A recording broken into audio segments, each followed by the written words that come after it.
Hey there, StarCraft fans! It's Falcon Paladin coming at ya with yet another edition of StarCraft 2 Legacy of the Void. And today a best of 7 finals from Dreamhack Winter for the year of 2020. This was played about a week ago on the Twitch stream for ESL SC2. And I'm excited to cast it for you guys. Bottom right hand corner, we have the red Protoss player. It is Stats. And in the top left, it is the blue Zerg player. It is Serral. So both these players at the top of their games, man, they are both here at Dreamhack Winter at the finals, having defeated some really excellent players to get here, man. Serral, I think Serral, who did he have to beat? Clem? I believe he beat Clem. Stats beat Estrella in a very hard-fought PvP. I might have to cast that one at some point, even though I just told you who won, but you know who won anyway, based on who is here in these finals, don't you? Serral taking his third as his natural, because that's how you have to do on a map like Dathara when the rush distance is not very long and probes can cause you problems.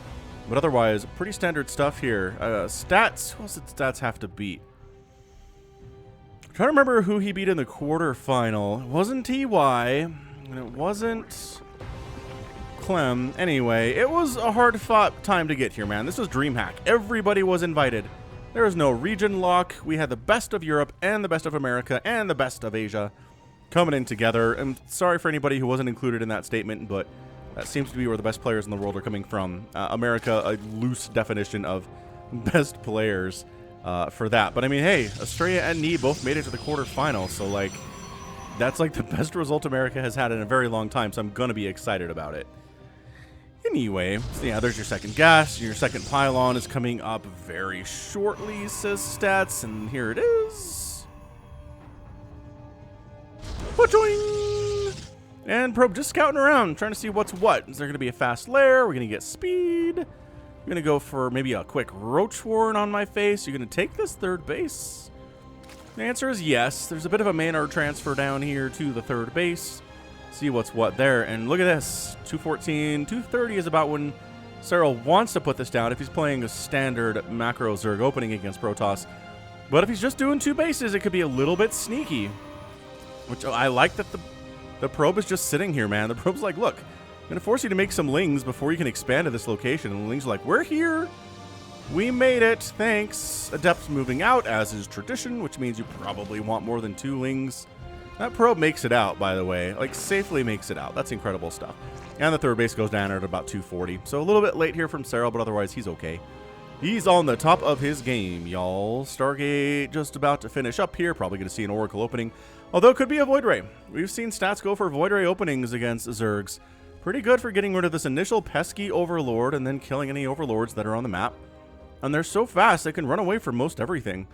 So here's where the Adept doesn't want to finish. There's 4 lings and a Queen in the general vicinity. Could probably get a drone kill or 2, but also take a lot of damage and might even die. So that would be bad. It is a Void Ray. Stats. This is your favorite thing to do now, I see. We're definitely going for dem Void Rays first and foremost, and then probably an Oracle after that, which kind of messes up my Oracle naming convention. Because, like, I usually make an Oracle because it's the first thing out. There's not much going on, but if there's a Void Ray on the map hunting stuff, then naming an Oracle is a little bit more difficult to pull off. That's all I'm saying. But we'll have some time. I don't think Serral's mounting for any kind of an attack here. He is really just droning up. He's already at 32 workers. Void Ray moving out. Third base here from Stats coming in, and we're just settling in for a long macro style game for sure. Might be time to go for a 4th. I'm guessing this is where Serral wants it to be. So this Oracle's name is Zelda. She got tired of people mistaking her name as being Lynx and left it all behind to try her hand at being a Protoss Oracle. Fair enough, Zelda. Excellent job. All right, gonna get a drone kill, but otherwise, ow. Yeah, that's about it. That's all you're gonna be allowed to get here. There's Queens. This creep tumor survives. That's really nice. This one dies. That sucks. But this one being alive is really good. Maybe trying to set it for a 4th base here. Saturation levels are looking good for Serral. He's going for a lair now, which indicates he's not going for a Roach Ravager attack. He's getting his spores up. Ooh, Stats going for the Sky Toss build, people. Going for that 2nd and 3rd Stargate. Making another Void Ray here. Zelda the Oracle trying to poke around and find stuff to do other than killing creep tumors, but doesn't seem to be going super well for her, unfortunately, and she is forced to flee. But yeah, man, this is Skytoss build. Now, this is one of those things that is incredibly good at the lower levels. The lower you get on the StarCraft ladder, the better, like, a mass carrier, mass void ray thing can be. The higher you go, though, the better Zergs are at handling it. So, I don't know. We've seen Stats beat Raynor with this recently. But I don't know if he's going to be able to take down Serral. I haven't seen Serral lose to a Skytoss play in what feels like forever, quite possibly. He's just always been very good against this. Back when he had Infested Terrans, for sure. And even now, when he doesn't have Infested Terrans anymore. Completely removed. He's been just fine with it. He's figured out ways to do it. He abducted carriers into a group of Corruptors or into a group of Hydralisks. You can actually do like a 3-base just mass Hydra push on this and take it down if your timing is good enough, which is why this Oracle is checking to make sure there's no Hydras moving across the map. And in fact, production tab says Hydralisk Den not done, so obviously no Hydra's going to move across anytime soon. Well, you know, it could be some kind of a, especially with the Void Rays here. Oh, Void Rays playing defense against Hydras are so bad. They are so much better on offense when they can run away from the Hydralisks and kill stuff anyway. Even killing Hydras that are trying to retreat because they're so zippy. Is this really just Mass Void Ray? This is really just Mass Void. This absolutely shuts down any kind of Ling harass or Roach harass that is going to happen here. But Serral's smart enough not to make Roaches in this situation. The Ling's are going to go ahead and try to take down this 4th Nexus that Stats is rolling with while Serral's 4th base is coming up. Stats is macroing hard. He's got a bigger army. He doesn't have a better economy because Serral has 74 workers right now. Income about even. And once this 4th base pops, he's going to go ahead and transfer some of those workers on down and be pretty happy about his state economically. All right, man. So the Void Rays, again, just trying to kill over. This is so many Void Rays. I was assuming carriers, but we're just no fleet beacon. It's just mass Void Ray, good sir. I mean, Serral can crush this with Hydras. That's all this is. He's getting melee attack and a Baneling Nest. Evolution Chamber coming up here, too. Templar Archives coming in for that Storm, which is what you want against those Hydras. If you've got some Storm, you can kind of keep Hydras at bay. But they're going to try to kill your Void Rays. Dude, this is absolutely bonkers. I haven't seen anybody try a mass Void Ray strat against somebody like Serral yet. It feels really bad. Doesn't it feel really bad? This feels like some diamond level stuff. Look at this. Even like that's a 1-to-1 ratio almost. It feels like of Void Rays to Hydras. Okay, so it's 16-9. It's not a 2-to-1 ratio in favor of the Hydras, but it's not a 1-to-1 ratio either. This Overseer is just kind of like, so what are you doing? Ah, additional warp gates. That's neat. Oh, getting Storm. That's cool too. The problem here for Stats is he hasn't done any damage at all. He's killed a drone. He's killed some Lings that have wandered across this way and died because they can't shoot up at all, obviously. This Changeling is being... Oh, Changeling. Come on, Stats. You haven't made a Zealot yet. There you go. Sniffed out the Imposter. That Zealot was sus. And that's a 8-minute hive timing here out of Serral coming from his 3rd base. Taking a 5th at the 1 o'clock position here on Dethara. We got Creep Spread looking okay. It's hard to creep spread against Mass Void Ray, it turns out. You don't want to really have your queens hang out of the edge unless you have a lot of them, because they will die pretty quickly to the voids, even though the voids don't do bonus damage to them with the Prismatic Alignment. Prismatic Alignment only does bonus damage to armored targets, and queens are psionic. Storm coming in, Fleet Beacon coming in, Hydroling Bane here from Serral, and he's gonna. The Banelings are here for the Zealots and for High Templar. I'm liking that, and then the Hydras are for everything else. So army supply 96-98, about even. Both players pretty much maxing out in 9 minutes. Being left alone for the most part is a pretty easy way to do that. That's another. Stats is taking a 5th, man. He's taking a 5th at sub 10 minutes. This is some aggressive play. Oh, some Banelings exploding uselessly against those rocks. That stinks. Don't like to see that at all. Zealot run by coming up the left side. I'm going to assume they're heading this way, or they're waiting to see if a hatch will come here, and then they'll kill it. Why are you pulling? I don't understand. There's a Spire here too because he recognizes the Overseer has scouted the fleet beacon. We are making carriers now. I can't help but feel like there was a window there wherein Serral was able to just push with like maxed out Hydra and just win. But, I mean, maybe not maxed out. That's probably too much to ask. But honestly, just maybe 150 supply of Hydras and just a move. There was no Storm for a long time. There were no Zealots. It was just Void Rays. I feel like that would have been really, really effective. Ooh, bit of some Zealot split shenanigans here. These guys are, I mean, accomplishing pretty much nothing there, I would say. The Zealots do end up running into this 4th base. And, you know, get a couple drones, take down a Queen. Still alive, turning their attention to the drones now. That's bad. Zealots coming up the right side to that 1 o'clock base. They're going to die because of the Ling Hydra stuff here. And all right, 5 drones down. It's not a lot, but whatever. Got to get some damage done. Greater Spire coming in for Serral because them Broodlords are what you need against Void Rays and Carriers. Am I right? I mean, I'm not gonna stand here and tell Serral why he's completely wrong about this. I just really hate the idea of making Broodlords against this composition in every possible way. We did see him. We saw him play a game against DNS recently, where DNS basically went for the strategy. It was lighter on Void Rays, but the point was he had the High Templar, he had the Storm. And the Broodlords were just basically there to kind of just pick away at the High Templar. I mean, I guess probably has a better shot of getting in there than Banelings would. Goodbye, Banelings. Considering everything can shoot them and kill them. And Broodlords are over here. They're shooting Broodlings down this way. And it's harder to target fire those Broodlings than Banelings that are rolling in, especially if they're off creep because they're not very fast. Man, that is, in fact, 8 Broodlords coming in here. At the 11th, who's maxed out at sub 12 minutes. Both players are maxed out sub 12 minutes. Sky Toss versus a Hydra, Ling, Bane, Viper, Broodlord army. Different control group here for the Broodlords. Looks like the Hydras and the Banes are pretty much on their own control group, which is fine. And an Ultralisk Cavern is coming in. I don't know the utility of Ultras here either. I understand the utility of Broodlords a lot better than I understand the utility of Ultras. Oh boy. Alright, The thing is, Stats has really not won any, he's not won any battles yet because there hasn't been a battle yet. We're 12 minutes into game 1 and there's been 0 clashes at all.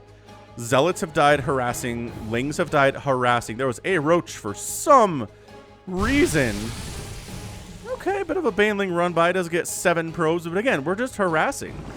There's been absolutely no commitment whatsoever.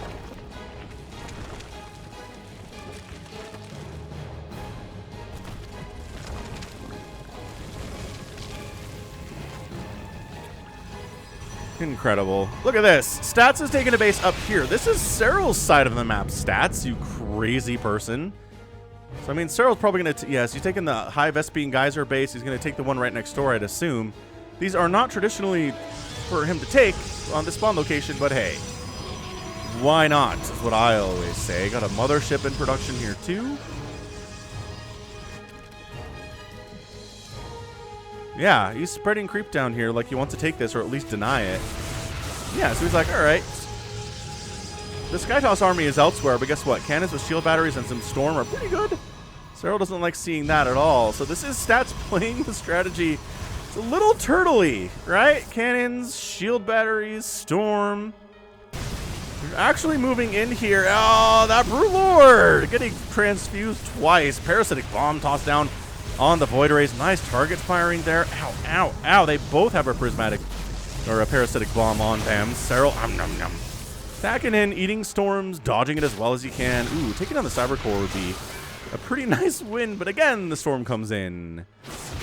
Banelings. Oh, take down a High Templar. I think it's out of energy anyway, but guess what? New High Templar, Endless Storms. It's not Endless Storms, but by golly, it feels like Endless Storms when you're on that receiving side of it. So those Hydras die. These Hydras escaping. Look at this. Oh, the Voiders don't have Flux Veins yet, so they can't keep up.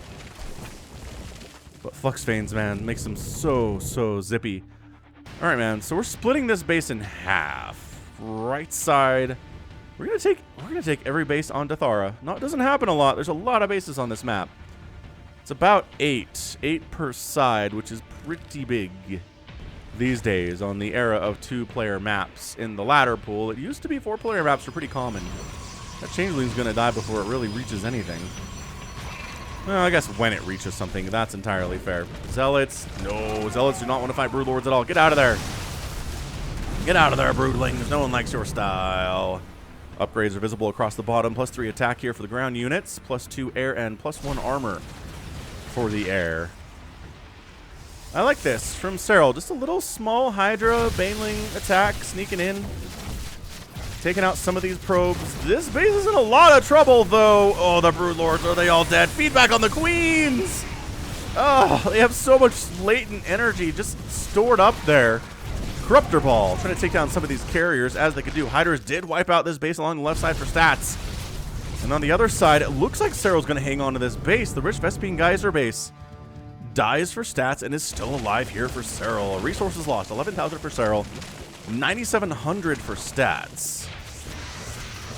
Lingbane Hydra. Yomp, yomp, yomp, yomp, yomp. Oh, your recharge is not enough.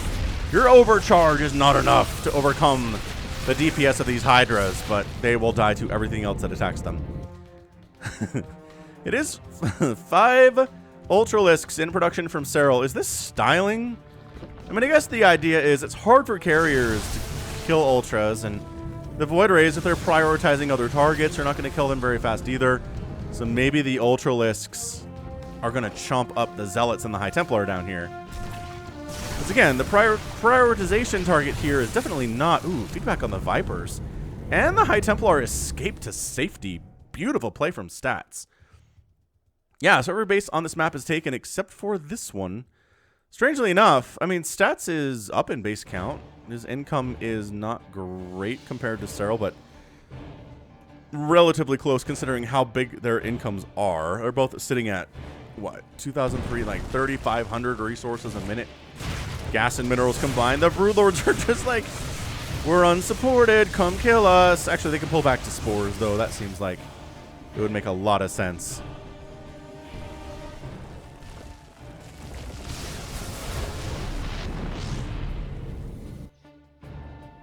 Yeah, I don't know. I didn't catch this series live, so I'm surprised this first game has gone on this long. This is, I mean, for an average playoff game, this is a bit of a longer match. I know I like to cast the longer matches, but this is just game 1 of 7 games. If they're all 20 minutes, this might be a pretty long Sunday series, y'all. So the Ultras, see, this is where the Ultras all die. The Void Rays go, nom, nom, nom, nom. They don't even have to prismatically align at all. Hey, look, Flux Veins is finally coming in at 17 minutes, and Serral's trying to take this base, but no, stat says, not happening. So that is a dead base, not a cancel. The Broodlords, again, just chomping on these cannons. It's a 1-to-1 shield battery cannon ratio here. It is more, actually. And stat says, fine, I'll just take your Rich Vespine Geyser base. Bro, dead. Thanks for coming. Broodlords, we have endless Broodlings. You have energy, but it is not endless. And over time, it will cause you some problems for sure. Yeah, I mean, look at this. The overcharged shield battery not doing work here.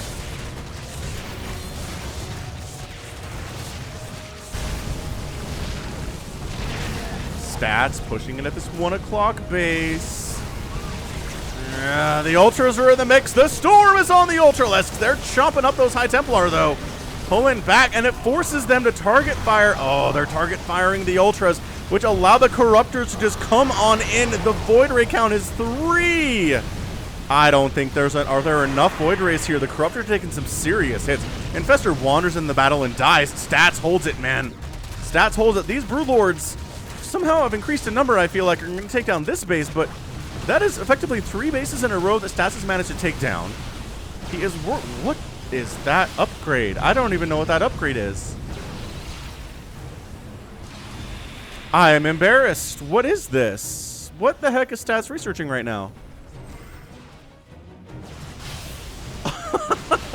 Somebody tell me, please. Anyway, The Brood Lords are coming back to help, except for this one who's going to chomp away at this base for all time and eternity and eventually kill it.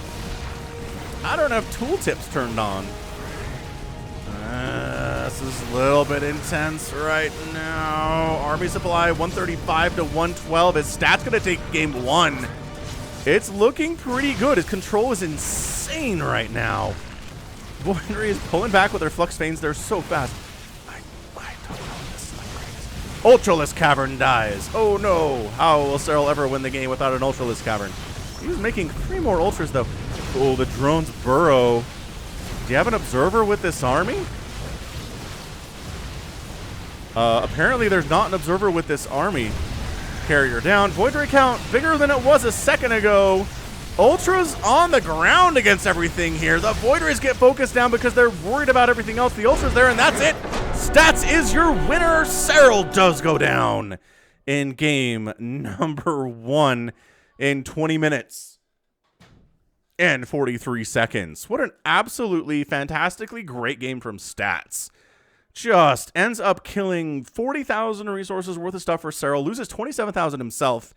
9 Void Rays died. He had, how many at the end of the game? Wait, what?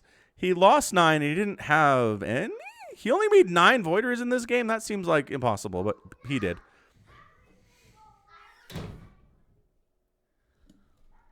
$155 Interceptors went down. 2 Nexuses died, but he did kill a Hive, 3 Hatcheries, a Spire, and a Greater Spire, as well as the Ultralisk Cavern, and 30 Spores. Absolutely ridiculous. Just a fantastically well-played game by Stats. Ended up taking more bases.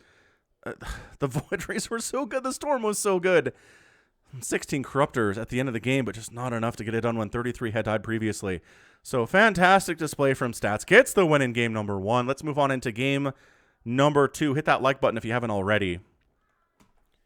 So Stats jumping out to a 1-0 lead over Serral. Game 2 is on Yaganatha.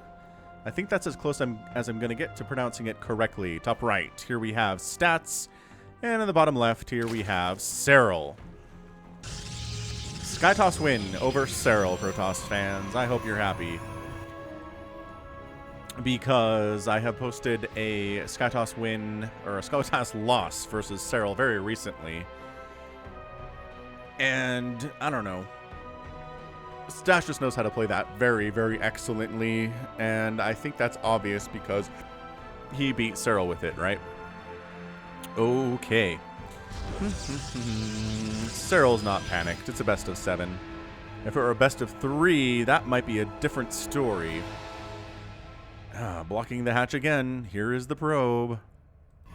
And just a 1-gate expand here from Stats. Oh.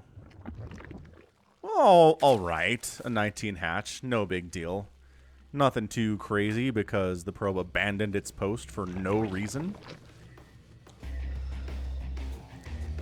Yeah, I don't know. I don't feel like making your opponent take this as a third base hurts them very much. It's just so close. Anyway, extractor gas. Nexus time. And everything is falling neatly into place. Hey, listen to the Falcon Paladin Hour. If you're a podcast person, just search Falcon Paladin in your podcast app, no matter what it is. Whether it's Apple Podcasts, whether it's Google Podcasts, whether it's Windows Podcasts. You can find us on the internet, too, to search Falcon Paladin. We're on Spotify, search Falcon Paladin. It's all there for you. Falcon Paladin Hour. We did a big, long blowout last week with Duddles of Duddles fame. Did a big discussion about the Queen's Gambit on Netflix, which, man, I like it so much. He really enjoyed it, too. We talk about The Mandalorian on there, if you're big Mandalorian fans, and StarCraft Dreamhack thoughts at the same time. Also, The Rock for President. So if you want to hear my thoughts on why I think Dwayne The Rock Johnson should be President of the United States, the podcast is the place to be. It's fun. I'm just telling you, it's very fun. You should check it out. All right, so nothing crazy, man. It's an Adept. It's a Stargate. Stats knows what's what here. I mean, 4 Lings are out this time instead of 2 early on, which means one's going to go for the Scout, which there's not... he didn't even Overlord perch this time. He sent the Overlord over here. I think hoping to catch a glimpse of the Stargate, but it's very nicely placed up here where it's hard to scout. So Stats, 1 step ahead of Serral there for sure. Third base coming in here from Serral. Now, like I said, Serral's not panicked, but if he goes down 2-0 in a best of 7, that is not a great place to be.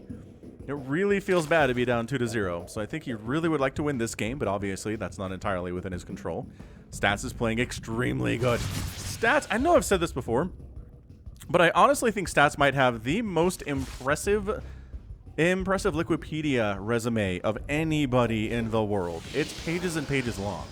He just has so many accomplishments. He's been so good for such a long time. I don't know, man. Stats is probably my favorite Protoss player just for that. He's just excellent consistently. Always scary, no matter what's going on. So here comes an Oracle. The Oracle's name is going to be the Eye of Sauron. Sauron has learned to fly around and shoot lasers from his eye. He is on a rampage to kill drones and, most importantly, hobbits. I don't know if there are any hobbits on the field here. This seems like kind of a hobbity place, doesn't it? Lots of lush greenery happening here. Kind of weird soil, like in Hobbiton. Anyway, Spore's coming in to defend against this. There's look at this positioning, though. The Queens are like, hey, bring it. Bring it, Oracle. We'll stab you early and often. And you're going to get 2 drones. That's all we're going to give you is dos dronitos. And the recall because... Oh, Eye of Sauron goes down. Not enough dead airspace behind that main for him to hide while he was recalling. That sucks. All right, well, Adept's over here in the third base trying to get some stuff done, but they have no drone kills because those 2 drone kills belong to the Oracle.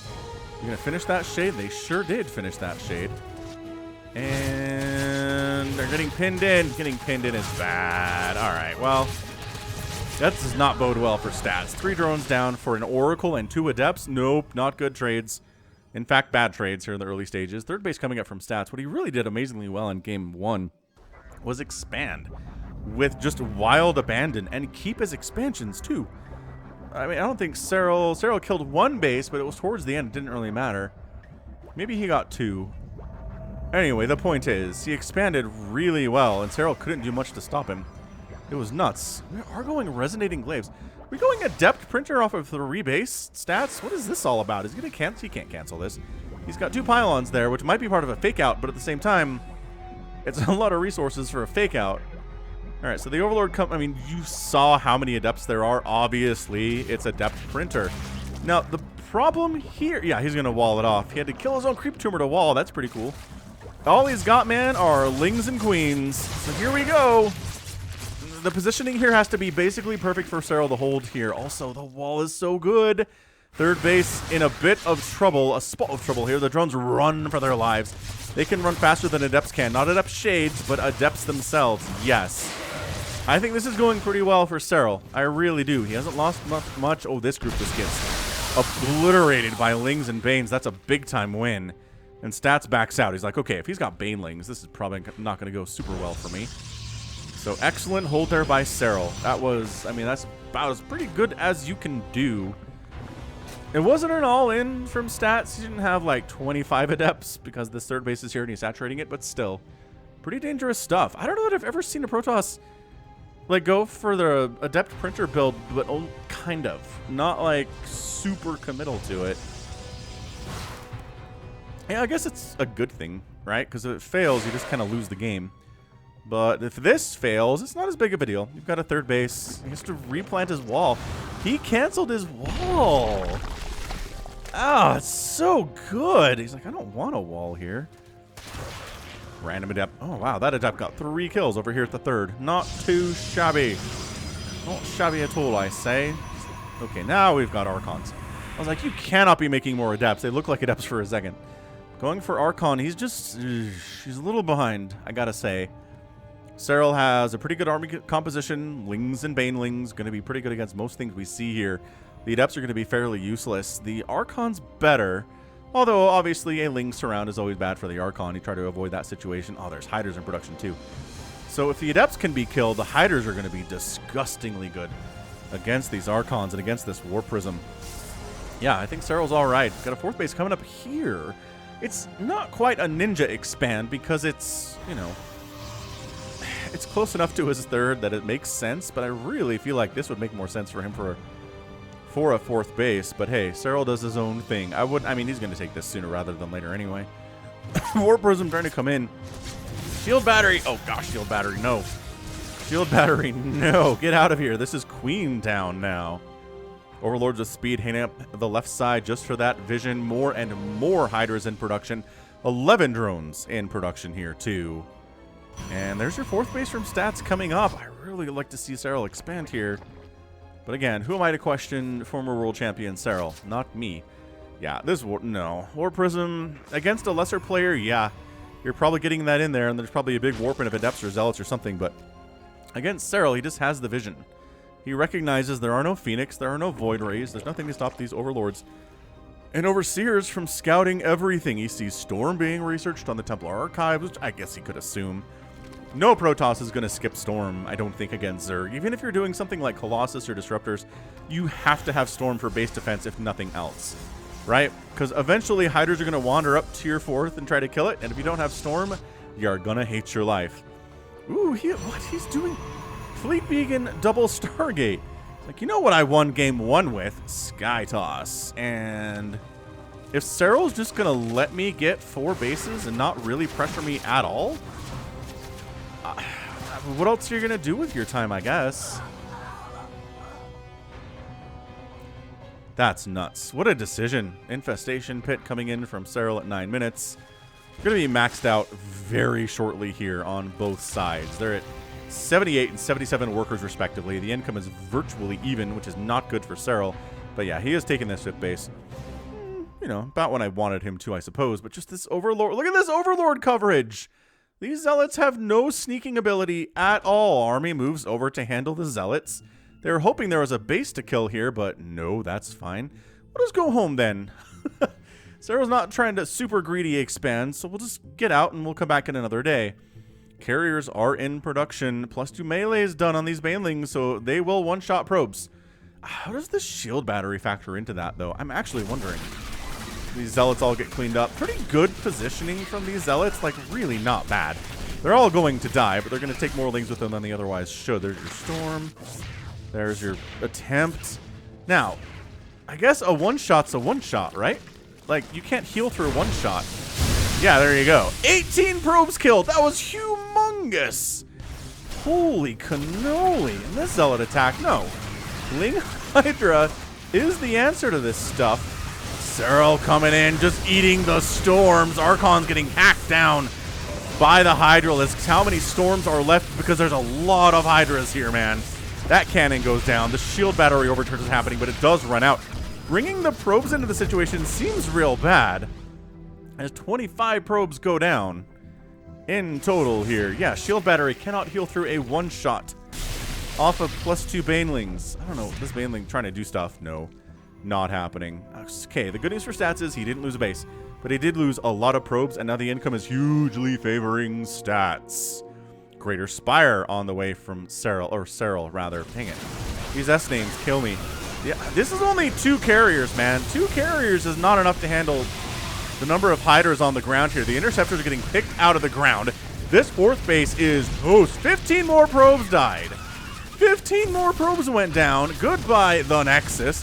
Goodbye, all of the economy. It's 44 workers here for stats. He can't afford to make a giant, scary Sky Toss army off of this. Lings getting dropped in. I assume they were dropped in here.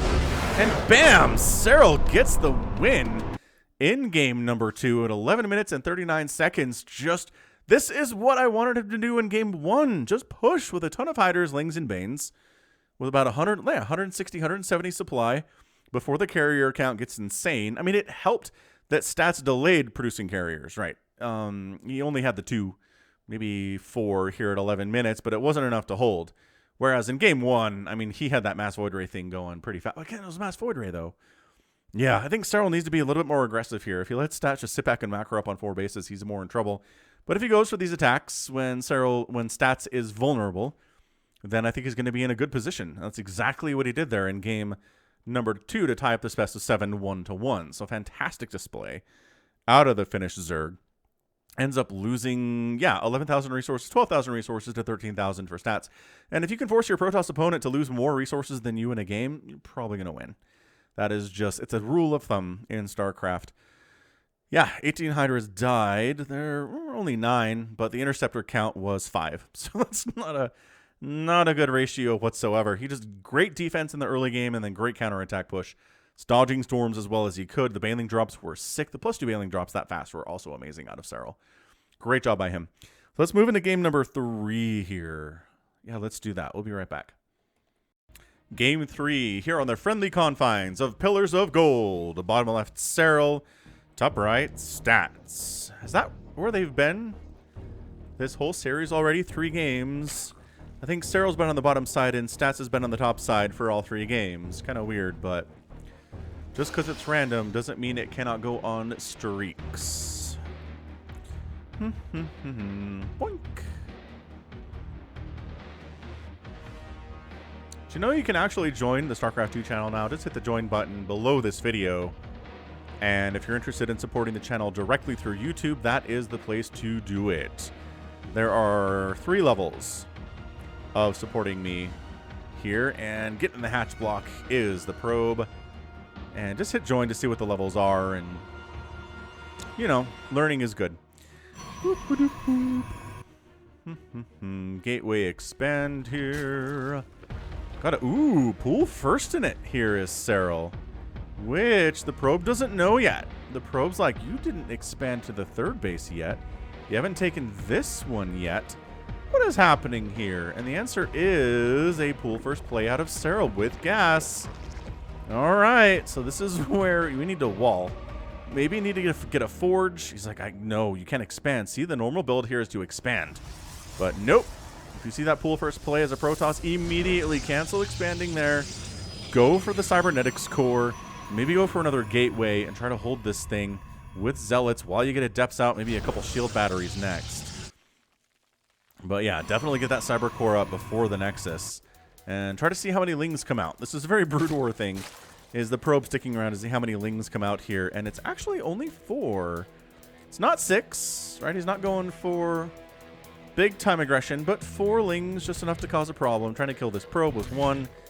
And then the other is just kind of forcing Stats to respond to this, which he should be able to do just fine. He scouted it. Like, there's no reason to panic here at all. Warp Gate coming in. Zealot. Here's the problem, Zealot. Like, you're not holding this line. Honestly, these Lings are going to get in. Like, that's the problem. It's going to be a full scout, which it's not going to be a full scout. Decided not to go in there after all. Interesting. So I guess these Lings just have a long life ahead of them, running around checking for proxies and looking for timings on bases, which seems kind of boring. Serral is not committing to this. He's droning up. His natural base is very happy. Starting to get saturated here. He's got his 2nd queen up. He needs a 3rd sooner rather than later if he's just going to try to macro through this thing. Adept coming in. And speed is on its way. But yeah, slow Lings and queens are going to be the answer to this, as it always is. Just checking for lair timing, I think. Looking for a Roach Warren. Or finishing the transfer, I guess. Forcing one drone to become a Spore, which is not what this drone wants. And actually gets a drone kill before getting exploded by Queen attack. Overlord says, a Stargate opening for me. 3rd base coming up from Serral. Ooh, and a Void Ray, which you can see, by the way, because look, you can see the holographic outline of a Void Ray inside that Stargate as it's building. The fins are the most distinctive part, I think. You can't necessarily see the nose all that well, but you can tell the fins are coming out. So that's going to be a Void Ray here from Stats. First Void Ray since game numero uno. And 3rd base coming up a little bit later, but otherwise this is kind of turned into a pretty darn normal macro-style game. Yeah, the Void Ray is going to be annoying. It just is. It's just the parting gift from the StarCraft 2 balance team. It's to make Void Rays be good. Cheaper, they build faster, they move faster. I just don't know what to tell you. It's such a weird choice to buff that unit. Stats trying to set up a 3rd base. Lings are a little bit annoying, as, you know, they've been here for a while. Oracle name is Angry Smash Brothers fans. The collective anger from all the Smash Brothers fans who wanted Waluigi in the game but got Steve from Minecraft instead. has manifested itself as a pure green ball of laser hate. It will only target workers who are happy that the character from the most popular video game in world history is now in Smash Bros. That's right. Steve himself is here. Void Ray trying to do stuff, but again, the queens are well positioned because it's Serral. Stargate coming up. And Stats is like, you know what my mistake last game was not going full Stargate faster. Maybe he's not wrong. Maybe that was his mistake. Another Void Ray in production. This Void Ray has, 2 kills. Not too bad. 2 kills all by himself. That third base from Stats is pretty healthy looking.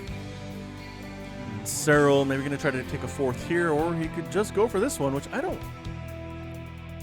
doesn't make a lot of sense on this map. Like, this is kind of risky. No way. I was going to say, with Ling run by heading up to the natural, there's no way that succeeds at all. And it doesn't.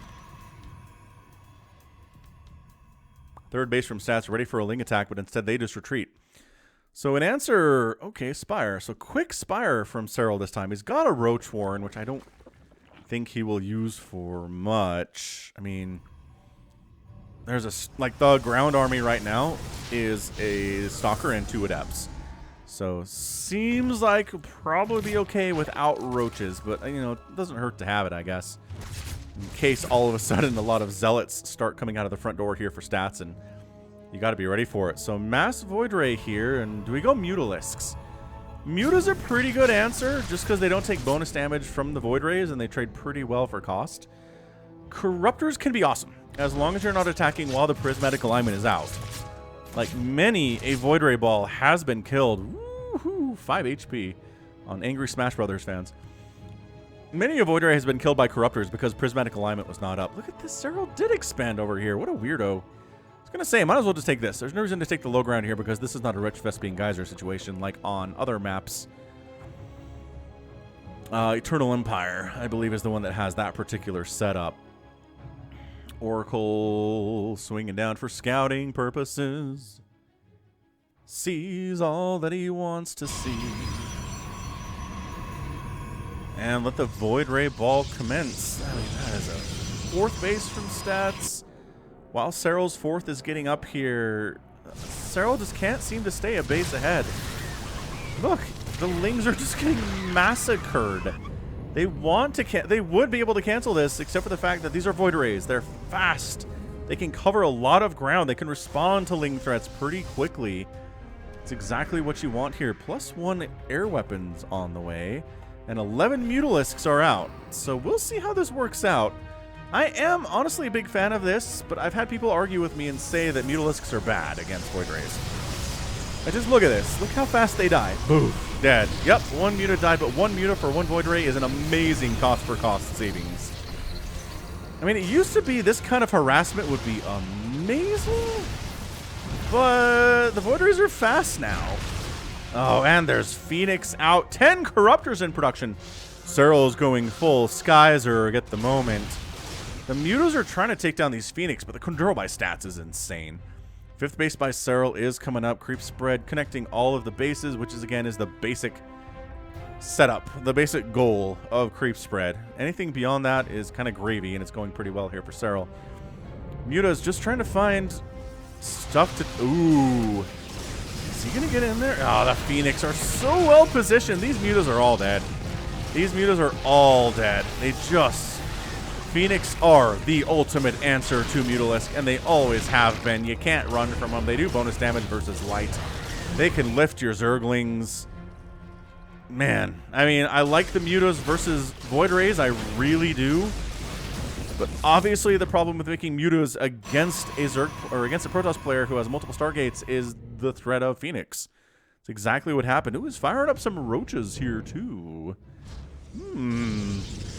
Liking that. And again, the Corruptors can do pretty well here, assuming they don't engage with the Void Rays when Prismatic Alignment is turned on. That's it. That's all it is. Storm's on the way here from Stats. Resources lost at the moment. More for Serral for sure. Those Mutas all dying was big. It does have an income advantage over the Protoss player at the moment. Does Archon splash damage is... But, you know, picking off individual Voiders here is pretty nice. Corruptors are zippy. And the reason it's less of a problem that Corruptors are zippy is because they can attack ground targets. They can attack buildings, but they can't kill ground anything, right? Ground units like Void Rays can. So the good news here is that the prismatic alignment is up. It slows the Void Rays down immensely. So if they kick that on, that's what it means is the Corruptors can just go away. They can just leave, right? I don't think you're getting through the Swall, my friends. Oh, maybe you'll let them in a little bit. Ling's trying to attack up towards the third base at the same time. The Voiders have arrived. Where's the ground army? The Roaches need to get in here. The Zealots and the Archons are a big-time problem, honestly. Lings and Roaches getting absolutely cleaned up at the 12 o'clock, at that natural... Oh, that's the natural base. It is. So the Roaches show up and try to deal with the Archons while the Corruptors are going after the Void Rays here. Prismatic alignment is engaged, but there's only one Void Ray left, and it does go down. So base killed, that was nice, but the Void Ray count is 0 currently, which is not ideal. And look at this. He's just switching into ground stuff at the moment. Zealots going after Serral's attempt at a 6th base at about the 8 o'clock position. That's not good. Corruptors are like, well, we can caustic spray down an Nexus, maybe. Maybe some pylons. We're all very injured is the problem. Ow. Ow. Ow. Okay, so now Roach Ravager to deal with the ground army of the Protoss player. This is the first time we've really seen stats go heavy into like Archons and Immortals and stuff today. Which is a little bit weird considering it's game number 3, but you know, sometimes you just gotta Sky Toss and then get out of the Sky Toss immediately. I do like Roach Ravager versus this. Sure, there's 2 Immortals, but the Ravager count is pretty scary. Serral is maxed out at the moment. Oh, he does caustic spray down a Warp Gate. Hey, that's a victory. We'll take it. Oh my gosh, he can kill this one too. Yeah, absolutely. Stats going for a 5th base getting shut down. This left side base dies again, though. 8 o'clock base for Serral goes down. And not a great position to attack into, I don't think, if your stats. He's backing out. The Veilings do not want to engage with those Archons at all. It used to be it was okay, kind of, but mostly bad. So the Veilings are just, we're going to connect on whatever we can at the moment. How does that sound? We'll take it. 11 drones do go down. The Corruptors are just kind of flying around trying to see what they can do. They're going to take down Stats main Nexus. This is not good for Stats. He is canceling bases on the left side. It's really nice. He's making good trades against these Roaches and Ravagers, but losing his main Nexus sucks. I mean, Stats is almost mined out of his main anyway, but still it'd be nice to have that income. It absolutely would. Storm getting dodged fairly well. It's so hard to do. That is a dead Archon at the front, though. If you're the leading Archon in a group like that, you're going to have a bad time. I think he can hit this. I think if he sets up right here, he can caustic spray this thing without attracting the attention of these cannons. Although Stalkers are in the general neighborhood now, so that's good news. Serral has reestablished his bottom right 4th base. He's on 5 bases. God, Roach is just out in the open here. Stalkers just destroying them. Burrow coming in, and Tunneling Claws. Since when have we seen Tunneling Claws against a Protoss player? It's been a very long time for me. Serral doing crazy stuff, but guess what's really good sometimes against Zerg players is Mass Stalker with some Immortal support here. +2 attack on each of these guys. Look, they're trying to find an angle. I told you there was an angle. Dude, these Corruptors are paying for themselves so well. This game is tight right now. I don't know who's going to come out on top. Oh, the shield battery overcharge. And the Stalkers coming in. Another base down. Serral is in dire straits right now. Oh, when the Stalkers blink on top of your army, that's when you know that you're done. Dude, these +2 Stalkers are getting incredible amounts of work, and that's your good game stats. Takes the 2-1 lead here. I need to see the kill counts on these Immortals, because this is probably pretty good. Alright, I mean, 5, 8, and 7. Soon maybe we're going to get some more here. They're just, the Stalkers are really doing the tanking, and the Immortals are firing from distance there when they can. And they're kind of getting left behind in this situation. But, wow, I'm kind of surprised at how well that Stalker army did against a Roach Ravager army. I am. I mean, it's +2 attack for both players. for the ground Protoss and for the ranged melee Zerg, but no armor upgrades, so we're even there. It's just bonus versus armor, man. Stalkers do pretty well against roaches. The Ravagers couldn't really connect on Corrosive Biles because, well, that gets telegraphed like crazy, and Stats is pretty good at dodging them. And then the 3 Immortals. Yeah, constantly denying this space was really nice. Killing this one, very good. And then Serral, it was really cute. Like, the Caustic Spray taking out this space once and this space once was very nice. But at the end of the day, Stats looking good, man. Takes the 2-1 lead in this best of 7. So Stats doing really well here. He's having a great Dreamhack winter. Let's see if he can keep that thing going, or if maybe Serral's going to turn it around. Stick with it. We'll be right back. Lightshade. Not to be confused with Nightshade. And again, the Protoss player on the top of the map and the Zerg player on the bottom. Kind of weird. Top left, Stats. Bottom right, Serral. Here on a Lightshade. A map I have not cast on very often. It's new to the map pool. And I don't know. It's kind of just an average map. I kind of feel like nothing weird about it. Other than maybe funneling armies through that. This is the one low ground attack path that you have. From the bottom right to the top left and vice versa. And again, Stats blocking the hatch. Serral. Ooh, actually, this is a 12 pool. Here from Serral. This is interesting. Is it going to get scouted? The probe has to scout it. There's just no way. There's just no way on Earth that this probe doesn't scout this as a thing, right? That is 6lings. We are committing to this one. And the probe comes in and says, I see. I see what's happening here. It's going to be some Zerglings. So we're not going to expand. Again, Cybercore. As soon as the gateway finishes. And a second gateway. Okay, I like this. So he's just hardwalling at this point. He might end up having... I mean, he's going to have to kill one of these gateways to get out. But if he can hold this 12 pool attack, he's fine anyway. So Zealot being Chrono Boost, Adepts are pretty far away. This is going to be an interesting hold for Stats, but I just can't see him not holding it.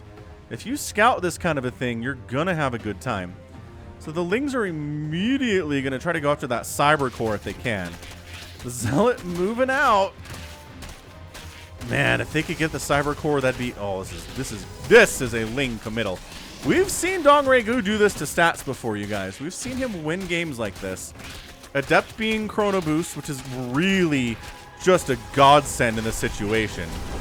Zealot's kind of committing here. They sort of have to commit in this situation or the Cybercore is going to die. 2 probes get sniped. Zealots are alive. 2 kills and 3 kills each, and Stats holds it. Yeah, I mean, this is what we're looking at here. This is a pretty amazing position for Stats. He's going to, there we go, expand behind this aggression. He's going to counterattack. Because Serral doesn't want to make a bunch of Lings right now. What he really wants to do is drone, but guess what? He's making 6 more Lings. You mad? Oh, is he going to get back? That's not even a wall. Look, he's going to... That probe is ready to throw up a pylon and hard wall here as necessary. Because that's obviously not a hard wall. Man, it looks like it should be. Look at how the yellow overlaps. Yeah, see, tosses up the pylon, blocks it up. So the Zealots are like, oh, hold on a second. This is a lot of Zerglings out. This is 15 Lings out. But that's why you have walls. Lings can't really get through walls all that easily, and this feels immensely like Stats is in a fantastically just scintillating position. Serral's not having a third base. He doesn't have the resources for it. Stats is tossing up a Stargate. He's going to force Spores and Queens here out of Serral, and what he really wants to do is make drones and maybe get a third base. Because guess what? Stats is getting this base. This is tough. This is an extremely tough situation for the Zerg player. I love what Stats is doing here. This is a great Dreamhack final. This is an excellent Dreamhack final. He cannot Queen push on this map. I mean, it's not crazy far, but it's far enough. They don't want slow Queens out here, especially with Zealots and Adepts harassing them the whole way. Serral taking a third base on the low ground. Another Void Ray opener here from Stats. He likes the Void Ray. And I mean, I don't see why he wouldn't Blizzard has blessed Protoss with the Void Ray, and they are making use of it. Makes perfect sense to me. Oh boy, so just enough gas income. Yeah, there we go. Off the one extractor to go for speed. It's just now getting started. Look at stats. That, my gosh, the third base timing though. He's just kind of been able to out macro Serral all day. And there really hasn't been much Serral can do to punish it. The one game that he's won has been a really nice Hydraling Bane attack timing when Stats was trying to tech into carriers. Which, hey, that worked really well, but you need something like this in this game, I feel like. Oracle name is the Golden One. It turns out you can build weapons with only gold minerals, and it comes out nice and shiny. Too bad the gold doesn't help much in battle, but hey, at least you can die rich. It's a pretty good Oracle name here. Void Ray again, trying to kill stuff, getting chased off by queens. I guess, as Zerg players, you really got to be ready for that Void Ray opening. You just got to have the queens in the right position, or you're going to lose drones. That's just all there is to it here. 2 more Stargates coming in from Stats. He is feeling Sky Tossy in this game, too. It's been a lot of Stargate production today. The last game, he kind of faked that he was going Stargate, and then went into Ground Army and kind of caught Serral by surprise. What a brilliant, brilliant play here. So Oracle ends up getting a kill, the golden one. Creep spread looking pretty fantastic here from Serral, and third base there, too. So, yeah, Overlord with speed comes in and says, multiple Stargates, you say? Yes, absolutely, I say. It's going to be Dem Void Rays. So, honestly, yeah, there's the lair. I'm not nearly as good at the game as Serral is, but I would definitely go for a Hydralisk Den and just mass Hydra. Just pump Hydras and go for this third base and try to kill it. There's going to be some shield batteries. There's going to be Void Rays. But Void Rays, again, in a defensive position are terrible. They are super bad. They are so much better when they're on the other side of the map. Or if they're defending against stuff that can't shoot up. I mean, they're great defending against roaches and lings and stuff, but against Hydra is horrifically bad. So Roach Warren there, Hydralisk Den, Baneling Nest coming in.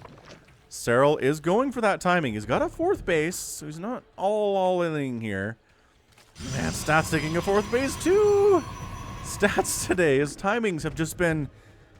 He's been so early, Serral can't keep up. Serral cannot easily stay one base ahead of Stats if this keeps happening. The Void Rays shut down any kind of a Roach Ravager style attack super well. They can handle any kind of Baneling pressure that might show up. Is this the new meta? Like, this is just what Protoss do against Zerg now, and it works pretty well. There's not easy ways for Zerg to pressure this unless they go for the Hydralisks, which is exactly what Serral is doing. So he's at 80 workers, which is pretty fantastic. Stats actually has an income lead at the moment, which is strange stuff. Golden One ends up getting, wow, 3 drone kills. Not shabby, Golden One. Really good. Is this like a water slide? I'm gonna go on this water. I haven't been on a water slide, man. Summer with the COVIDs was no water slides. One of my favorite things to do in the summertime. Maybe next year. We'll see. We'll see how that goes. 5th base from Serral coming up over about the 2 o'clock position, and the Void Ray count is high. Storm coming in. See, look, if you can get the big Hydra attack now, Storm is far away. I think you can make something happen. I really, really do. He's making 4 Hydras at a time. It's getting +2 missile attacks, 7 Hydras at a time now, and these High Templar, they're gaining energy. They know. They can smell it on the air. Revelation actually not catching these Hydras. But Stats is too smart. He has to know that there are definitely Hydras that are going to try to come kill him now. And he's like, come on. Is he chrono boosting? He is chrono boosting Storm, which I cannot blame him for under any circumstances at all. Serral kind of taking his time. He's making 11 more Hydras. He's killing rocks. He wants as much area to retreat as necessary because he's going for this. And if it doesn't go well for him, he wants to be able to run and not get funneled in between rocks during his retreat. Oh, is he getting sucked back? He's getting sucked back here because the 3 Zealots attacked his creep. Oh, I think they killed maybe a Zergling over there, and the army's like, "Rah!" All right. Well, guess what? Storm's done. A fleet beacon is coming in from Stats. Infestation pit on the way here from Serral, and I think the window closed. I don't know. It's hindsight is 2020. It's easy for me to say, well, those hiders could have just walked up here and killed this base anytime in the last minute. But Serral didn't know that. Serral didn't know exactly when Storm was done. He has no way of telling that. And now look at this. It's a Storm of Void Ray's Zealot Adept army. It's just... it's so good. It's such a good composition. I mean, that's what the Banelings are for. The Banelings are there to take out the High Templar and the Zealots. The Hiders are there for everything else. Ooh, that's a free Archon, though. That guy's dead. Banelings getting some hits. The High Templar backed into a corner. The High Templar are gone. Huge flank attack there from Serral. This base is toast. Cannot be defended by the Void Rays. Still some Banelings left to deal with the Zealots, and base goes down, and Serral does take the win there. That's exactly what he needed to do. He waited a little bit longer, which totally worked out in the end. Yeah, I mean, allowed him, I guess he was waiting for a missile attack. I mean, level 2 was not exactly a big player here. But yeah, those Banelings sneaking in, taking out all those High Templar. Additional Banelings showing up just in time just to wipe out the Zealots. 21 probes killed. Army supplies 12 for Stats, and that Archon was dead, so it doesn't even count as army supply. And Serral ties it up 2-2 here. We are tied after 4 games. Turns it into a best of 3 all of a sudden. Remember I said about best of 3s? Oh, a little bit more dangerous for sure for both players. Look at that income. Pretty even across the board there. There's a nice swing for Serral that then Stats took a lead on. And then I think the last couple of minutes there was just Serral attacking into that base. Stats trying to expand up this way. The Madman. God, look at him go. So yeah, he had a Void Ray at the end of the game. That's not great. Ends up losing 9,000 resources to 4,000 for Serral. That's exactly how you want to do the Hydra attack timing when Stats is vulnerable and only has Void Rays is just going to be incredible. If you wait too long and Stats has like a 10 carrier army group, your Hydras are not going to be as good anymore, and they're just going to get roasted. So this has been an interesting game of cat and mouse. We'll see if Stats tries to mix it up here. I think maybe Serral's got this whole Void Ray into carrier thing figured out. Does Stats want to try something different? He did win with a ground army in the last game, so maybe trying that again wouldn't be too bad. But regardless, happy Sunday to you. Hit that like button if you haven't already, and we'll be back with the rest of this best of 7. Don't go anywhere. Hey, look, Serral's on the top for this game. Go figure. Bottom left of Oxide, Stats, top right, Serral. Probe, I mean, this probe is moving out super fast. You see how fast he left? It is a bigger map, so you need to leave earlier to block the expansion. The early bird gets the worm, as they say. Again, thank you for supporting me here. I know I don't have very many subscribers, but it's growing, so I appreciate it. Hit that subscribe button if you want to see StarCraft content on Sunday, Monday, Wednesday, Thursday, and Friday. 5 times a week, man. You get StarCraft 2 content out here. Also, an additional Patreon cast at patreon.com/Falcon Paladin every week for as little as $1 a month, which is pretty awesome, honestly. Thanks to everybody who's become a recent patron. I really appreciate your support. You see that timing on that probe? So annoying stuff. Serral just going like, whatever. We're going to hatch first it here. We've gone some pool first today, and I can't believe that worked out. In that last game, I honestly cannot believe that Serral won that. He went for a pool first play. He made so many lings. He made like 10 to 12 Zerglings, and they didn't do anything. They killed 2 probes. Stats was able to expand. He was able to macro up just fine, but Serral he has this gift, and it's an important gift to have as a Zerg player, is knowing exactly how many drones you can make without dying. I mean, if you have to boil Zerg down into a nutshell, it's that. How many drones can a Zerg player make without death? It's a hard thing to figure out for most Zerg players, and Serral knew exactly how many lings to make, how many queens to have, while droning his face off and getting up to that Hydraling Baneling army that he really wanted. And it worked out, man. It was fantastic. Fantastic. All right, so there's one more Dreamhack. It's called Dreamhack Masters Last Chance Tournament that we're going to have. And then the global finals will be in Katowice. And they haven't given us a date yet, but I think it's early February. It's a little bit weird that the global finals for 2020 are going to be in 2021, but it's been a strange year anyway. So I can't necessarily blame them for it, but that's the plan. We're going to have a GSL Super Tournament. We're going to have the Dreamhack Last Chance, which is just referring to the fact that if you haven't qualified for the global finals yet, it's your last chance to get those ESL points at Dreamhack. Last chance to earn those points for the Koreans as well. I don't know. I'm kind of feeling like maybe it's time to get rid of the region lock. Yes, really, there's only maybe 3 to 4 to 5 foreigner players who can really hang with the Koreans. And Serral is technically the only one who's won a global finals. But I just feel like the foreigner situation is much better than it was 5 years ago. And I don't know. I'm okay with opening the region lock at this point. Partly I'm just greedy, and I would really like to see Serral and Rainer compete in GSL. I want every Premier tournament to have Serral and Rainer and Stats and Trap and Maru and TY, right? You know what I mean? And Clem. I want everybody in every Premier tournament. I don't want GSL to be a Koreans-only tournament. I really don't. I don't want the European finals for Dreamhack to be... I mean, I guess that works. It's a regional tournament.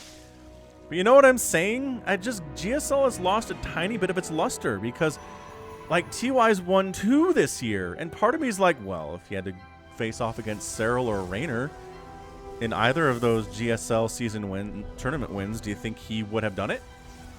Maybe, and if he had, I think it would have made his victory even more impressive. And a second Oracle coming in from Stats, by the way.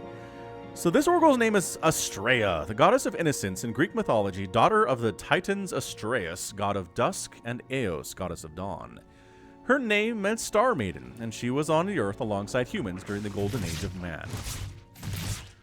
Rock actually found out what the name Astrea means and was very interested in seeing what it was and decided he wants to submit it as an Oracle name. So this is the Oracle Astrea. Speaking of great foreigner players, I really have to say I think Astrea is up there too. For him, again, to do so well against Stats at Dreamhack Winter, God, just a boss. Just an absolute boss in every way. Max Angel living up to his name. Alright, so Oracle, blah, doing some stuff. Bit of some adept stuff. Second Oracle, a little problematic. You really want 2 queens and a spore in this situation. Yeah, and any shots you can get early are just good shots. These queens getting shots off is nice. Stats third base. He's really just got this whole thing down to an art, doesn't he? Taking a third base without Zerglings killing it. You put your pylon here. You put 2 adepts in between the pylon and the nexus. And you're good against any number of lings that the Zerg player wants to send. If the Zerg player for some reason wants to send like 40 Zerglings to kill that base, by all means let them do it. They're going to be so behind economically after that happens that you can pretty much just kill them on the follow-up. But yeah, they're not going to make good trades there whatsoever. Oracles, again, just sharking around. None of them have died yet, which is nice. But Stats, what are you up to? Triple Sentry. We have not seen much Sentry play here today. 4 gateways coming up and Blink.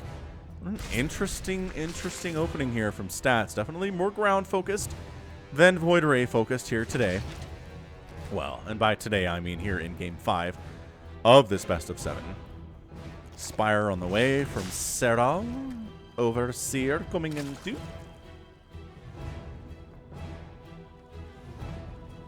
And +1 attack here from Serral at the same time. Oh, can you force it? Oh my gosh, he forced the cancel and got the drone. Astrea the Oracle coming through, man. That was beautiful. That was exceptionally well done. 2 spines? What the heck?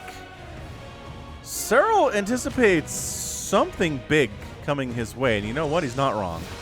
There's a bunch of stalkers that almost have Blink. And some sentries. A stalker sentry push. With a couple adepts, which I just think are there because they're there. Because he had them, and he might as well bring them along. Pulling back a little bit. It was a feint, right? It basically forced Serral to make 2 spines he didn't want to make. Yeah, he cancels 1 because he could. Because he recognized the army was not continuing to push in here. But I like feints. I like it against Zerg for sure. Again, they have to choose between making army units and making workers. And if you feint on them and you push and they make some static defense and some army instead of continuing to increase their economy, you're in a good spot. Look at this. This fourth base is not happening because Serral thought Stats was coming to kill him. He would have restarted it earlier if not for that. That's all it took, man. A tiny little push halfway across the map, didn't really risk anything, and then just came home. That's it. I think he wants some immortals with this composition. Stalker on its own is not great against, especially against Lings. But against Roach Ravager in general, not super great. That's why I was kind of surprised the Blink Stalker army did as well as it did against that Roach Ravager composition we saw. I think it was in game 4. It was a very strange thing to see. Colossus in production, extended thermal lance on the way. Serral's fourth base is coming up, but man, Stats third bases have been running for some time. Looks like he wants to expand here. Stats has a probe in the general area. Just hovering. There you go. Actually created that with like his backside. He didn't have to point towards that warping point at all. So again, a bit of a window here. Like there are no okay, there are 2 Colossus, but they're not going to have extended thermal lance, which makes them a little bit worse. I love using the See, this is why you keep your oracles alive. You can pick off random Ravagers. You can kill Banelings that are trying to morph in at your front door. Okay, your fourth base door. Overseer says, probably Colossus. So this base gets canceled. Like, Lings just show up and shut it down. And then Serral goes home. He's like, aha, turnabout is fair play. I have my fourth base up. Your fourth base has been canceled terribly. And it's going to be Colossus. Colossus with extended thermal lance here. +2 attack coming in from the Protoss too.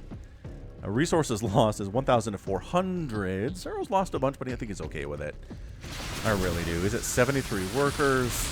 Killing these rocks. He really hates rocks, and I can't necessarily say that I blame him for that. As a Zerg player, the more wide open the map is, the better it is for you in every conceivable way. Coming up ramps is real scary for Zerg, but not great for Protoss either. Especially if there's creep. So that's why we're throwing this, well, trying to kill this creep, but guess who's immediately replacing the tumors? Serral, you boss of a man. Now, this used to be better against this composition from Protoss. The Banelings used to do more damage to Stalkers and Colossus than they probably should have. So the nerf was appropriate.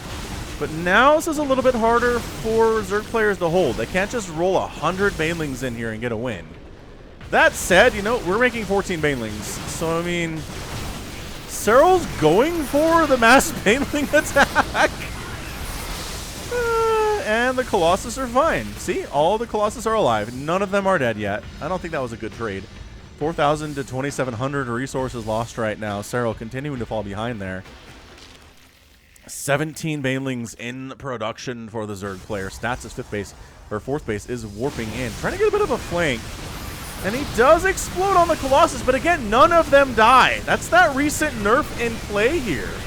The Colossus are refusing to die right now. Oh my gosh, this one has 1 hit point. 1 HP Colossus with 22 kills, 30 kills on that one, 19 kills on that one. The rest of the army did kind of get wiped out, but not enough to stop them from taking down Serral's fourth base. Stats! You boss. That, I mean, look, the fact that Colossus is alive is a direct result. Oh, those Banelings getting target fired of that Baneling nerf. If the Baneling nerf had not gone through, all of these Colossus would be dead. At least this one would be dead, and it'd be a much different game. Holy crap, Stats. That worked out exceptionally well. He did get the base, which was his main target. I mean, if he could win with that push, it'd be great, but let's not get greedy, shall we? Coming in from all angles again, the Banelings rolling in. Stasis Ward. Oh, gets killed before it can get landed. And again, it's a frontal assault here from Serral that's not working super well for him. He is shoving Stats back a little bit. He's giving himself some space and some time. Also, Queen's throwing down transfuses. Oracle's getting picked off there. Dude, 35 kill Colossus. Gets exploded. Extremely tight hold for Serral. He has almost nothing. 44 army supply is not a lot. That's Lings. It's a couple Ravagers. A lot of that supply is in Queens, which in direct engagement's not great.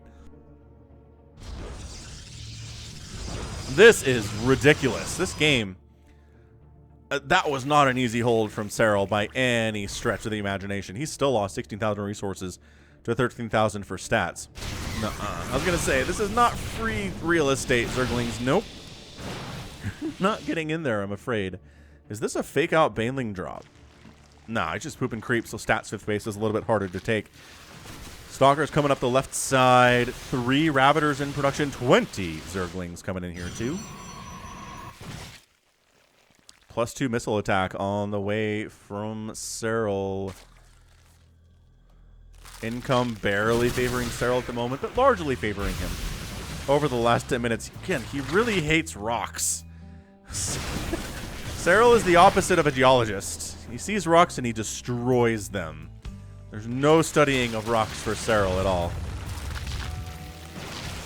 Yeah, are there any rock formations left on this map? I guess these exist. And this one. Okay, so basically stuff that is more on stat side of the map right now. The rocks are still around. Stats taking a 5th base on the left side. A little bit more exposed, a little bit closer to Serral Town than this base would have been, which is why we're pooping creep here. Smart stuff out of Serral for sure. 32 wings. A hive on the way. Archons in production. Our 51 kill Colossus is part of this army, and just feeling very proud of having 51 kills. These Zerglings, num num num. Oh, nice blink out of there. Beautiful blink out of there. Are we going adrenal glands getting started? Okay. Those lings will be much, much better once that upgrade is complete. For now, there is a window where they're kind of just squishy and don't do a whole lot. Handling those zealots, though, not too poorly. Banelings just trying to get on these stalkers. You don't want, I mean, it's not great, but it's better than going against and exploding directly on the Archons. Banelings, though, just trying to explode on anything at some point. Oh, Lings coming around the backside, getting a wraparound on those Colossus. No! Oh, the Colossus die with the Ling backside wraparound. No adrenal glands for them. It doesn't matter. It's 54 to 15 army supply. Serral, again, does not have a maxed out army, but it doesn't really seem to make a difference at this point. Stats has lost everything. His army is gone. He's warping in additional zealots. He's trying to make additional Colossus, but his entire Colossus army just got killed by a flanked wraparound attack by Zerglings. Are you kidding me right now? There's not enough to defend this. Shield overcharge is really good, but guess what? Corrosive Biles! Corrosive Biles taking down the shield battery. It's a total waste of energy. No, this is an evacuation is what this is. That's not a battle. It's an evacuation. Every time Zealots try to sneak up the right side of the map, the Lings are there to handle them. Banelings crashing into everything they can. Shield battery going down. 10 probes getting killed in the meantime. It is 83 to 63 workers. Serral's production tab is just full of Zerglings and roaches and upgrades. And these Lings could probably jump on a base and kill it with their adrenal glands and their +2 attack. Where are they going to go? Are they going to try to make this happen? Yeah, just getting absolutely rebuffed. The Lings do snipe down one of the shield batteries, which is fine, or maybe that was a cannon. Either way, it's good. And this is Stats just on his back foot, man. He's on 4 bases in 15 minutes, not where he wants to be. Zealots. They are dead for sure, because adrenal glands, look how good it is. Look how good adrenal glands is. Is good upgrade for sure. 40 Zerglings in production. Ultralisk Cavern on the way from Serral. That is how you know you're feeling pretty confident against a Protoss player, is if you're going Ultras. Because normally, a Protoss player with a great income, who's in a decent position, is going to have enough Immortals that Ultras are going to be bad, or at least respond to the Ultralisk Cavern with those Immortals, because they do so well. But you know what? I'm not sure that Stats... Oh, the run by. I'm not sure that Stats is in a good place for that. Ah, okay. Well, But he just Baneling went in there too. I'm trying to watch like 2 separate Ling attacks at the same time. Stats has lost 31 probes. 31 probes have gone down. This 5th base is going to die. Look at him coming across the top side here. And sure, you might be able to hold off this army with Supreme Micro, but you're not saving the Nexus, that's for sure. Stats is microing within an inch of his life here. The Colossus are alive. 18 to 25 kills, but no! Serral takes it. And he's up 3-2-2 in this best of 7. He needs one more game to win this thing and come out on top. And yeah, if you can kill 44 probes in a game and only lose 4 drones, you're probably going to be all right. It was dicey. It was dicey in that game for Serral. After he lost his 4th base, and he was on 3 base to 3 base against stats, it looked really, really scary for sure. And that attack, I really feel like this attack would have gone... It might have been game-winning for stats. The Colossus, the Stalkers, the Immortals... This base would have died. I think they probably could have rolled up to this one and killed it too. But the fact that the Lings came around from the backside, got a surround on those Colossus and killed 2 of them. And that's what forced the retreat for stats. Suddenly that extra splash damage support up there at the front was not doing what it wanted to. It was not available anymore, obviously. And then Serral pushed. It was easier for him to do it.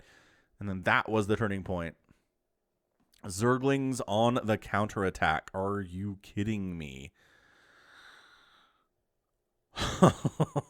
All right. Well, let's move on to game number 6 here. This has been amazing. This has been such a great series. I don't even know what to tell you. 2 juggernauts in StarCraft 2 on the channel today from Dreamhack Winter Finals.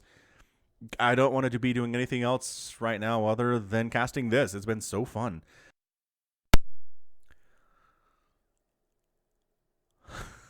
So let's move into game number 6. Don't leave that seat. Submarine. Short map. Stats is back on the top of the map. And he's down 3-2. He needs to win this to force a game 7. Top left, it is Stats. Bottom right, it is Serral. And the Terran music is playing for some reason.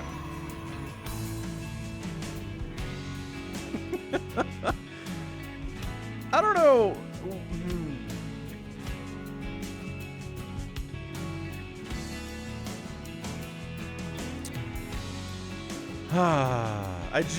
This song just makes me remember Wings of Liberty.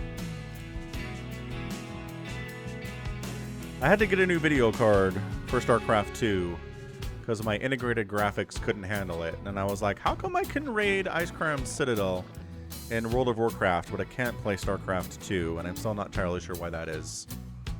But hey, it introduced me to the world of video cards. Currently running a GTX 970 that has been serving me well for about 3 years, but I'm looking for an upgrade, but AMD and NVIDIA cannot stay in stock with their new video cards. So, I don't know. We'll have to see. GTX 970 will have to serve me for a little bit longer.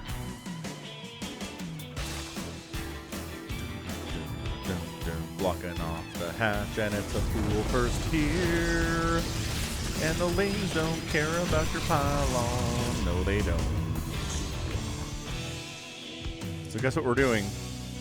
2-gate into Cybercore, and then expanding. Thank you very much. These Lings are going to be extremely annoying, but I can't imagine this is going to go any different for stats than it did in the last, 2 games ago. Where, like, yeah, it was a problem. It was annoying to handle. The Lings did get some damage on the Cybercore, but it doesn't matter. And, like, the trick about this here for stats is you can't really commit your Zealot to it. Because if you commit the Zealot, the Lings running behind you, and then everything is lost forever. So all you can do is try to keep the Lings away and try to get damage done. And there you go. Kill Lings here and there. Okay, hold up. Hold up. Okay, perfect. So everything's fine. 3 probes died, and again, Serral's totally fine with that. 3 probes down. You've done your jobs, fair Zerglings. Get back home. Defend because there are Zealots coming in to try to kill us. And they do. See? Good Zerglings. Nice Zerglings. And Stats just now tosses up his Nexus. So I think... I don't know. I think Serral's in a pretty good position here. Stats wasn't able to get his Nexus up as soon as he wanted to. Serral forcing the option. And yeah, Queens change everything. Man, if it was just these Lings, the Zealots would come in and just kill. But with the Queen supporting, so much better. Such a better position for Serral to be in here. So 3rd base timing, I want to say he wants to go for... Is he? I was going to say, is he slow marching Queens? I don't feel like he's slow marching Queens, friends. Bad idea. gonna go ahead and take a third here. Or... third bases on this map suck for Zerg. They're just not great. But you know what? Zerg's up 3-2, so he deserves no help and no pity. Oh, he's thinking about going south. Caught a glimpse of that drone. Stats is like, no, you don't get to expand here. I know this is where you want to expand. This is not where you're expanding at all. Oh, he's gonna lose a queen. He's gonna lose a queen. It's too far off creep. Oh, argle bargle. Argle bargle, I say. Overlord says, what do you... Ooh, Twilight Council opening, eh? Oh, dude, a Dark Shrine play would be so sick. Look at the delay on this third base, man. Stats is doing so good right now. And it's gonna be a depth printer. What? We've seen this work. We've seen Trap execute this against Raynor recently. So it's not like this build is out of date or anything. It's just not nearly as good as it was against Zerg when it was first discovered. There's Serral's third base. He's like, fine, I'll expand up here. It's not ideal, but we'll do it. Cannot believe this Zealot, man. This Zealot has been out for the whole game, it feels like, and he's got 0 kills. They're gonna force a cancel on this. The queens, though. Oh my gosh. And then, see, the Adepts are like, well, if you're gonna be out here, we'll just shade in here. And then if you follow us, we'll come up here. And then your third base will die. The Zealot really should be probably positioned. It doesn't matter. Third base canceled. Dude, stats. He's going to force that game 7. I believe it. I feel it in my bones. I feel it. I do. Serral, third base coming up. Again. Deja vu. The good news for him is it's in the location he wanted it to be the whole time, so that's good. Dude, 5 roaches? Serral going 5 roach. Eh? I like that stats is just, he's sharking, kills a creep tumor. He's not committing to anything here. He doesn't have to. Oh, nothing dies. Nothing dies for stats there. He's done such a great job keeping his units alive. 1 Zealot has gone down. That's it. Every other unit he's made in this game has stayed alive. Oh, yeah. Could he have held that?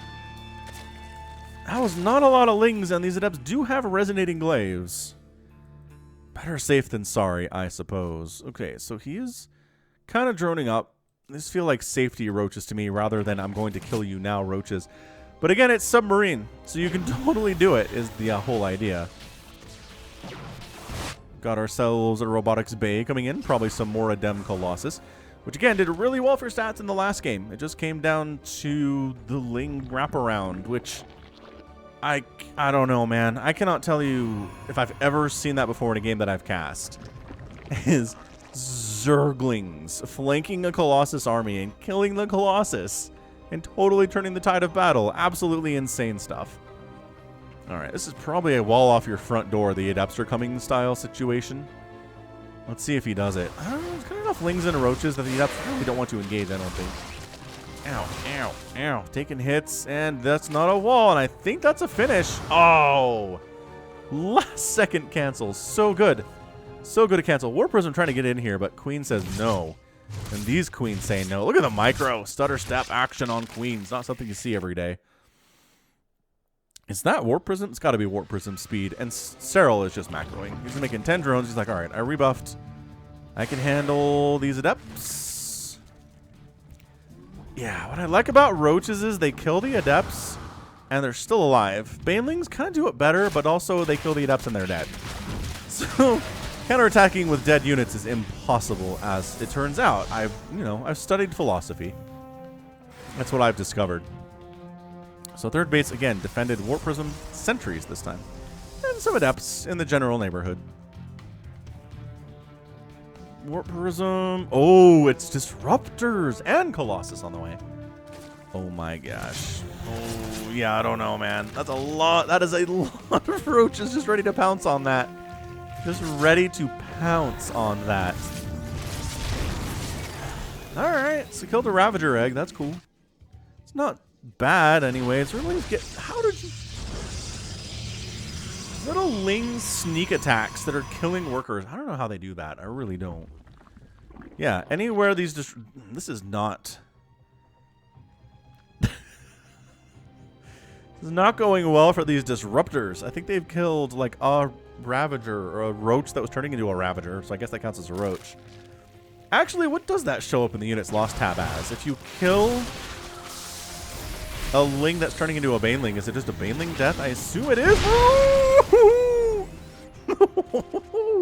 That was a hit. All right, Stats getting some work done here, baby.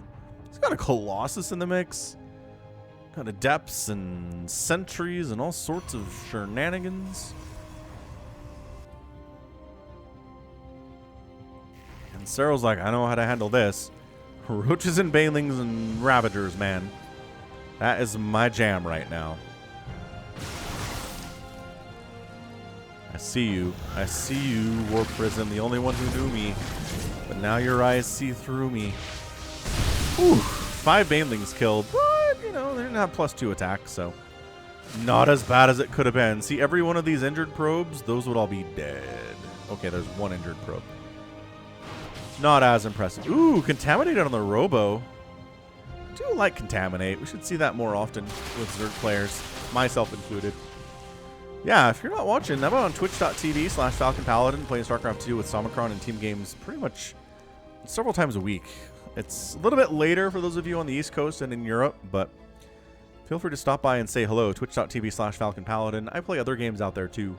Actually doing the Halo 4 game as part of the Master Chief Collection on Steam. So we're doing co-op Halo 4, which is, I've never played it before, so it's been an interesting experience so far anyway. New weapons and introduced to new stuff. Not going to spoil anything for those who haven't seen it, but it's definitely, they were trying for stuff. 4th base from Stats, a little bit ninja-y. Oh, you thought you were safe. You thought you were safe, but you were not. You were not safe at all. Zerglings, no! Back out, Zerglings! Oh, but it draws the army away, so this base dies. Good move. Just feints, man. The feints and the draws and positioning is all this game is about. And 12 o'clock base down. Zerglings fighting against Resonating Glaive Adepts and not really doing great. Yeah, no, that was not good at all. Banelings really trying to sneak in here and get damage in. The splash damage. Oh my gosh, that's so many Banelings though. Okay, suddenly Disruptors, okay, got a shot off, but that's your good game. Serral takes it, wins the series 4-2, and is your Dreamhack Winter champion. Oh, Stats, that's gotta hurt, buddy. That has gotta hurt. He was up in the series 1-0 and 2-1. My gosh, Serral's like, hey Falcon, remember how you were like Banelings aren't good anymore? Shut up. Banelings are totally fine. I cannot believe how much they made Stats back up and just fear for his life against these Banelings. Off creep, no less. These are not on creep Banelings. These are off creep Banelings. And no, they didn't kill this Colossus, but they really forced everybody out of the way and kind of left him exposed. And the Disruptor got a hit. That is pretty though, isn't it? The explosions and the lasers and the green.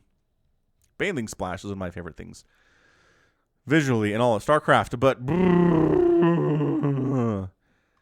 that was a thing. What an absolutely fantastic display from Serral. Wins his first Premier Tournament in, I want to say, a little bit of time. I know Rainer's been knocking him out of Premier Tournaments left and right this year. So what did Serral win last? I think he won a Dreamhack. And somewhere, hold on a second. Serral SC2. This discussion is going to serve as a bit of a spoiler buffer too, for anybody who is watching and is like, there's not enough time for a game 7. Obviously, Serral wins this. I know you guys do that. I know you hover over the video and see how much time is left. Honestly, if you don't want to be spoiled, like seriously, just don't look at the time and don't hover over it to see how far you are. You know what's funny? If you search Serral, it pulls up his Wikipedia page first. That's nuts.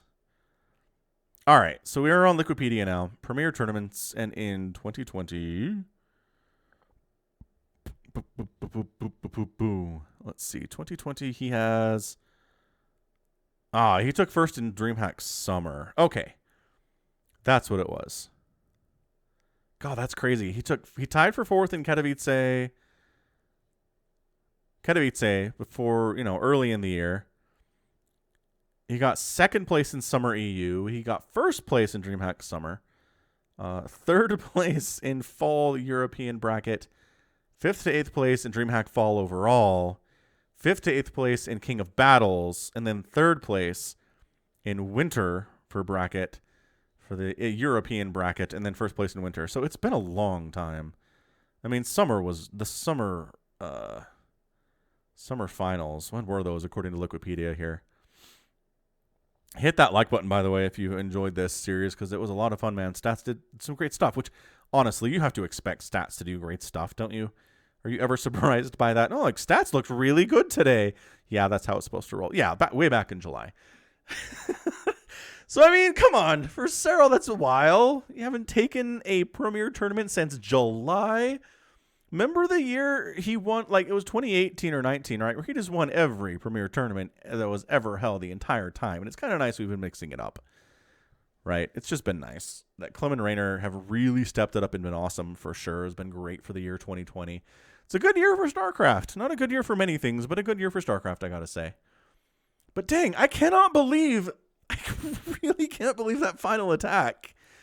It was all the banelings in the world. And this is something Protoss players have told me, okay? Is that if your force fields aren't...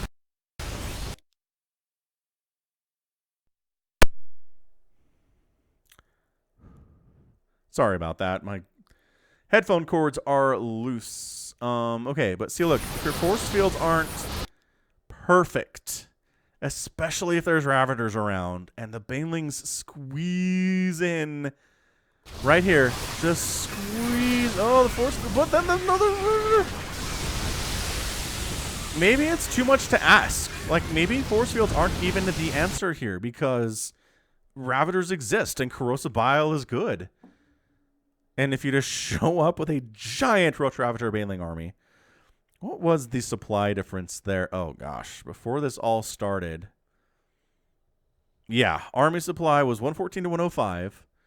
But it was 190 to 165 overall.